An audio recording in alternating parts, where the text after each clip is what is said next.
बिस्मिल्लाहिर्रहमानिर्रहीम। सामईन इकराम, एक नई वीडियो के साथ मैं हाजिर खिदमत हूँ।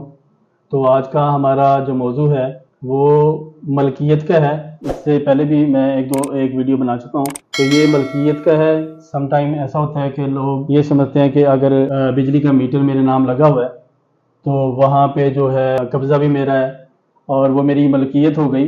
तो ऐसा कतई नहीं है। और ख़ास तौर पर जब कोई बंदा प्रॉपर्टी परचेज़ करता है, सबसे पहले उसका रेवेन्यू रिकॉर्ड में चेक करें।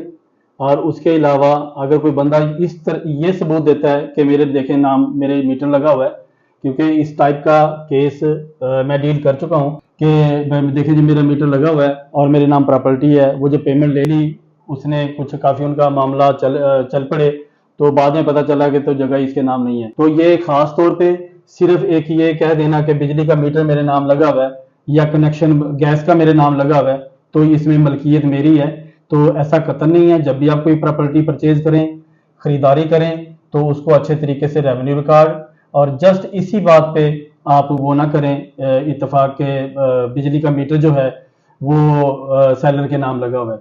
तो इसमें ऑनरेबल सुप्रीम कोर्ट ने भी एक इसमें साइटेशन जो है इसको इंटरप्रेट किया है और वो मैं जनाब को कोड करता हूँ, जो कि स्क्रीन पे भी मुलाहिजा कीजिएगा। 2025 SCMR 2011, इसमें जो है टोटली ये ब्रीफ दिया गया है कि सिर्फ बिजली का मीटर लगा होना या उसका कब्जा होना तो मलकियत का सबूत ना है। नेक्स्ट वीडियो के लिए मुझे इजाजत दीजिएगा कि मैं नेक्स्ट वीडियो के लिए दोबारा हाजिर हो सकूं।